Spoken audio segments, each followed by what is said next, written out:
দেশজুড়ে এসআইআর এর কাজ শুরু হয়েছে। এদেশের নাগরিক নন যারা তাদের চিহ্নিত করে ভোটার তালিকা থেকে বাদ দেওয়াই এসআইআর এর লক্ষ্য। এই পরিস্থিতিতে সর্দার বল্লভভাই প্যাটেলের জন্মদিনে শ্রদ্ধা জানিয়ে প্রধানমন্ত্রীর মুখে উঠে এলো অনুপ্রবেশের কথা। এতদিন পর্যন্ত অনুপ্রবেশকারীদের বিরুদ্ধে কোনো ব্যবস্থা নেয়নি সরকার। ক্ষমতায় আসার পর বিজেপি অনুপ্রবেশকারীদের চিহ্নিত করার কাজ শুরু করেছে। তাদের বিরুদ্ধে ব্যবস্থা নেওয়া হচ্ছে বললেন প্রধানমন্ত্রী নরেন্দ্র মোদী। একই সঙ্গে এসআইআর বিরোধীদের বিরুদ্ধেও সরব হলেন। দলীয় স্বার্থে তারা অনুপ্রবেশকারীদের রেখে দিতে চাইছে, কটাক্ষ মোদীর। जब हम इस विषय को गंभीरता से उठा रहे हैं तो कुछ लोग देश हित से ज्यादा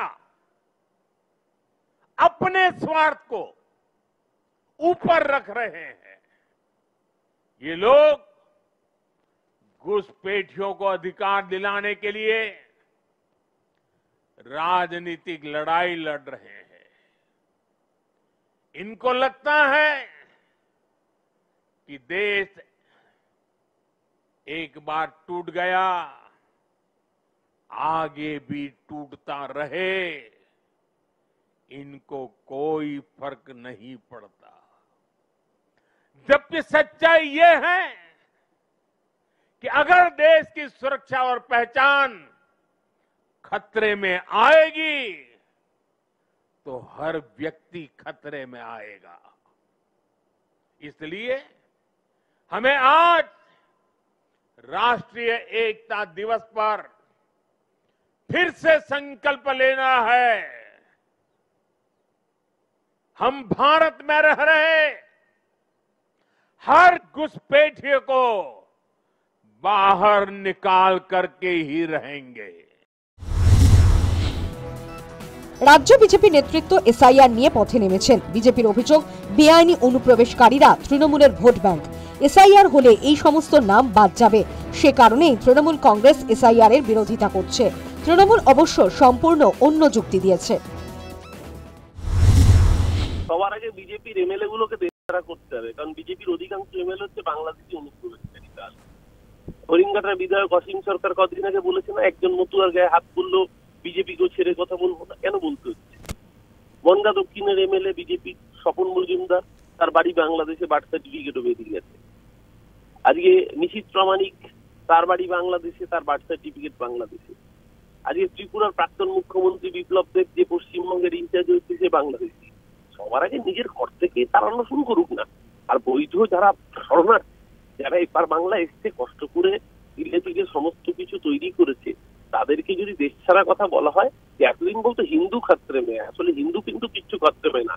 বাংলার বুকে, ভারতবর্ষের বুকে দেখছে আসলে বাঙালি খাত্রে মেয়ে থাকছে বিজেপির জন্য। বিজেপি যেখানেই বাঙালি দেখছে, বাঙালির উপর অত্যাচার আক্রমণ করছে। এই অসভ্যতম বাংলা বরদাস্ত করবে না। 2021-এ ওকে থাপ্পড় মেরেছে, 2026-এ আবার থাপ্পড় মারবে। তার জন্য বঙ্গবাসী প্রস্তুত রয়েছে। সর্দার বল্লভভাইয়ের জন্মদিনে প্রধানমন্ত্রীর মুখে উঠে এসেছে কাশ্মীর প্রসঙ্গ। বল্লভভাই প্যাটেলের কথা শোনেননি জওহরলাল নেহরু। সে কারণেই কাশ্মীরের একাংশ পাকিস্তান দখল করে নেয়। দখলীকৃত কাশ্মীর থেকে সন্ত্রাসবাদের মদদ দেয়া হয়।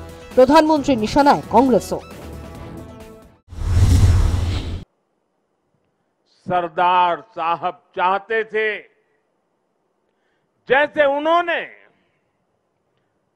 बाकी रियासतों का विलय किया, वैसे ही पूरे कश्मीर का विलय हो। लेकिन नेहरू जी ने उनकी वो इच्छा पूरी नहीं होने दी। कश्मीर को अलग संविधान और अलग निशान से बांट दिया गया। साथियों, कश्मीर पर कांग्रेस ने जो गलती की थी, उसकी आग में देश दशकों तक जलता रहा। कांग्रेस की लचर नीतियों के कारण कश्मीर का एक हिस्सा पाकिस्तान के अवैध कब्जे में चला गया। বল্লভভাই প্যাটেলের লেখা চিঠি পড়ে কংগ্রেস সভাপতি প্রধানমন্ত্রীর কথার জবাব দিয়েছেন।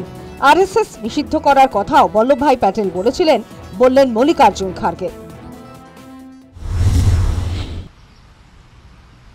गांधी जी की मृत्यु पर आरएसएस वालों ने जो हर्ष प्रकट किया और मिठाई बांटी, उससे ये विरोध और भी बढ़ गया। इन हालात में सरकार की आरएसएस के खिलाफ कदम उठाने के अलावा कोई और रास्ता नहीं बचा था। लेकिन जो लोग गांधी जी की हत्या करने वाले हैं, गांधी जी के बारे में बुरा सोचने वाले आज हमको कहते हैं कि कांग्रेस पार्टी वल्लभभाई पटेल को याद नहीं करती। और उसमें भी ताज्जुब की बात है, दो गुजरात के बड़े लीडर्स वो कहते हैं, अरे भाई आप क्या करे हैं देश के लिए, वो बोलो। নরেন্দ্র মোদী কোনো দলের নাম করেননি, কিন্তু বিজেপি লাগাতার অভিযোগ করে আসছে ভোট ব্যাংকের স্বার্থে তৃণমূল কংগ্রেস এসআইআর এর বিরোধিতা করে আসছে। সংহতি দিবসে গুজরাট থেকে প্রধানমন্ত্রীর বক্তব্যে তা অন্য মাত্রা পেল। মনে করা হচ্ছে গোটা প্রশাসনের কাছেও বার্তা গেল প্রধানমন্ত্রীর কথায়। News time.